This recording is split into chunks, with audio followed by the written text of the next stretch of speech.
You start to tell a story.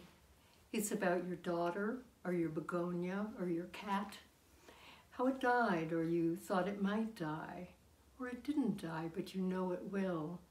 And knowing weighs you down, but lifts it up, the cat, or the begonia which is beginning to bloom, or the daughter who is also, into a light so bright you can't see, and your tongue dries, and all the words trail off into radiance. Then your neighbor walks in. He thinks it's his geranium you're speaking of, the green spice on his fingers, breaking off even a dead leaf, and the hairs of his dog. But you insist it's your cat you're talking about. Stick to the fingers and smell like begonias or like your daughter. Just come in from cutting lilacs in the yard. And do you despair over begonias, geraniums, all the blooming daughters? Then you recall a gardenia browning at the edges of your first dance, and you think life is like that, browning at the edges before you realize he speaks geranium and you talk begonia, and you're both wrong, but quiet in a silence browning at the edges when you start to tell a story. Well, let me introduce myself. I'm Veronica Patterson and the Poet Laureate of Loveland. And I have been invited to read at the Estes Valley Library, the reading to be on April 16th and I thank Cheryl Holman Wendell for inviting me to do that. This will be a little bit different, as so much of our lives are different right at the moment. So I appreciate being invited to read. So I'll read to you a few poems with little bits of introduction to them.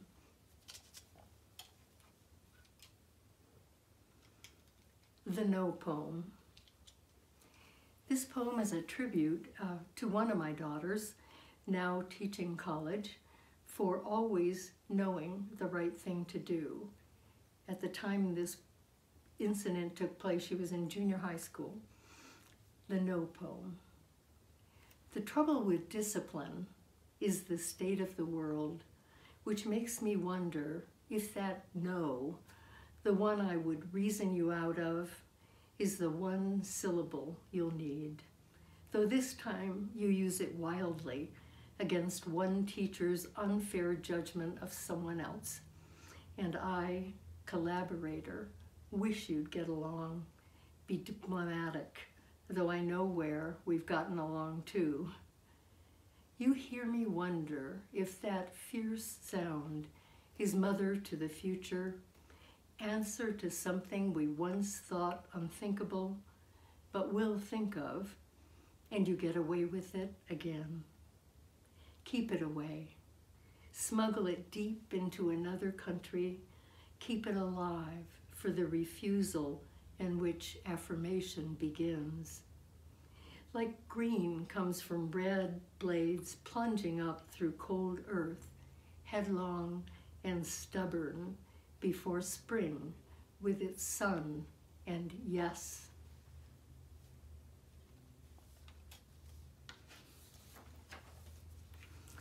The next poem is Every Year the Elk.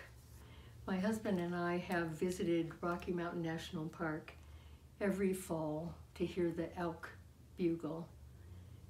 Every year the elk. October, snow curtains the silent meadow, shutting us in where the young bulls rear against each other, and the bugles rise, fall, break at the end into pieces. In the car, we drink steaming coffee, then walk a back road, spot another band, dark shapes at dusk, believed as much as seen. We match strides but say nothing. When one bugle ends in a squeak, we laugh. As we leave, I catch movement. You stop the car. 12 elk pour across the road, heads turn to our lights, leaping. Seconds later, when we reach the place where land drops away, no sign. Gone, they are ours. Vanishing into the dark, they run through us, a ribbon of elk, twisted once and forever, crossing my mind into yours, yours into mine, breeding the old wonder.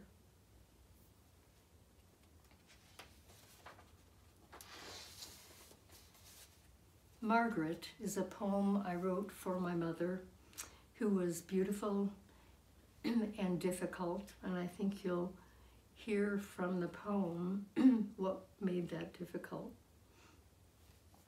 For my mother, Margaret. Margaret is a field. In the field, goldenrod thickens. Weeds grow so tall that by August you can't see.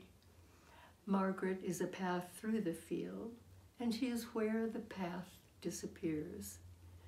Margaret is the house with the red door and the room with the maroon floor, where 4 children sleep a troubled sleep. When they wake, she sends them outside, and they raise a calf, a collie, each other. Margaret smokes so she can see each sigh. She smokes constantly. The ashtrays overflow. Later, as therapy, she will make ashtrays. Margaret is a dream Margaret once had. Margaret drinks toward the dream she can't quite forget and doesn't dare remember. She wakes to choose sleep. She is a wrong turn Margaret took, or several turns. She is bad about directions. Margaret is not a door that opens, nor cruelty, nor a bed, nor forgiveness, but she can be forgiven. I repeat, Margaret is a field and a path through the field, and the point where the path disappears. She will not come to find you. Because she will not come to find you, you start out deep in that gold and weedy field.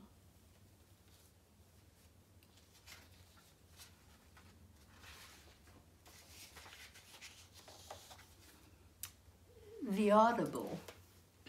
As our world has gotten quieter, we hear more of the little sounds, and this poem is about those little sounds. The audible.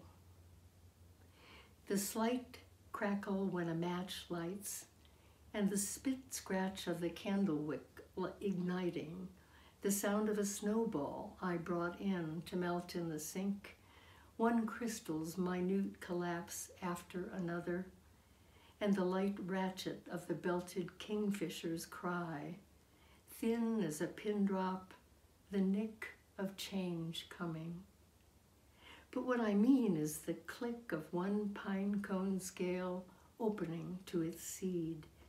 And I also mean the unscripted ticking of that green cone, which I set on the counter in the kitchen, how all the scales popped wide in the warmth, each seed fierce. Is there a ting when the soul quickens?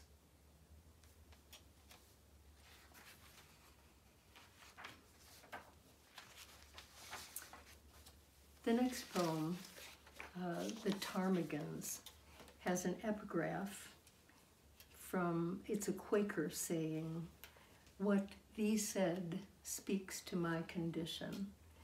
This poem was written after a climb on Long's Peak that lasted too long due to a bout with altitude sickness, so that it got quite late when we were close to the top. It belongs to the Rocky Mountain National Park Artist in Residence program. The Ptarmigans. Stumbling down the mountain, we reach the stretch of tundra, the sun gone below this early horizon, luminous ponds flung like puzzle pieces. They were beside me before I saw them, spilling over low ground, cheeping softly, 7 plump on wide pale feet, Their jeopardy stopped me. They hunted no bushes, but ran over the ground in sight of their enemies, finding seed on land the wind scoured to green bone. Then I saw the white beneath their bellies, streaked like the drifts of September's snow, half melted by afternoon sun. They have taken their world to heart and doubled it, become it, rest in its palm. Small globes on feet, they endure. Me, bare land, eye of the hawk, cold night coming, winter that will hide them, will fall from the sky, rise from the ground in white feathers.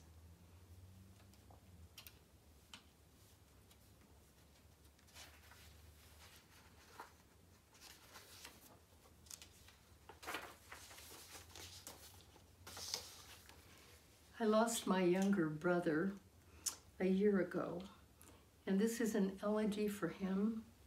We grew up in Ithaca, New York, with its steep and beautiful gorges, so that is the terrain that you'll hear in this poem. Meanwhile, I'm walking around Lake Loveland. For Tim, elegy is a walk around the lake. I am memorizing another poem about you, one I think you would like to hear, walking the cadence into heart muscle. And meanwhile, mountain snows have mostly melted. The lake is still full, but soon the water will be drawn east for irrigation. Right now, sun shining through water on large rocks, close to shore, that dim gold shimmer reminds me of the deep gorges of Ithaca, shallow water full of glinting minnows. As children, we didn't believe from down in the gorge looking up that water had cut through shale layer after layer. It had taken eons, we were told. We could say eons, but we were too young for eons then. How long have you been gone? This poem, Ode to the Suffragists, is part of an exhibit at the Loveland Museum and Gallery, which has been closed, and now they're figuring out ways that people can actually see the art pieces that were done, and then the poems by 30 poets that were done in response. So this poem is in response to sculptor Jane Dedecker's work called Every Word We Utter. It's, I think, 19 feet tall in the original and has several suffragists on it, very recognizably. Susan B. Anthony, Elizabeth Cady Stanton, Sojourner Truth, Harriet Stanton Blatch, Alice Paul, and Ida B. Wells. And they stand for countless other strong, eloquent, and dedicated women who eventually got us the vote 100 years ago this year. So this is for them. Ode to the Suffragists.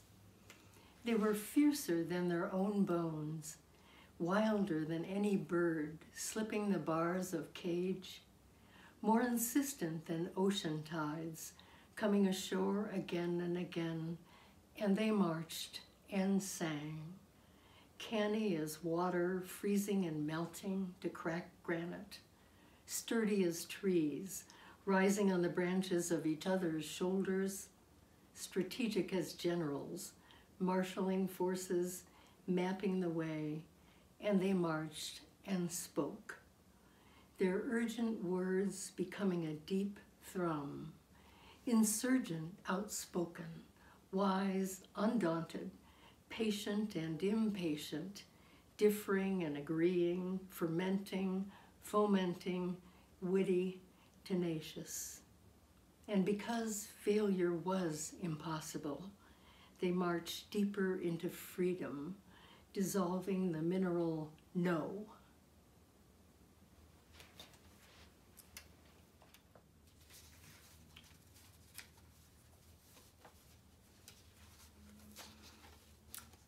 And I'll end with this somewhat crazy love poem called Proposal. Proposal. Let's do all the things that don't matter now. Canoe on quiet mornings when the lake is still. Find the new restaurant in town and try it before it closes. Let's hold hands. Then you do one thing and I'll do another so we can return. Let's be fragile together. Let's hike the trail to the cascade along torrents of green, frothy water. The world is a worse mess than when we first thought we could fix it. Storms are predicted for later. Rain, lightning, possible flooding. You get the paddles and life jackets. Let's wake our bold promises. Let's take our old thermos. We'll go forth, then float, drink coffee, tell each other stories. This is a binding contract. Sign here. Thank you again, and I hope to be with you in person one day.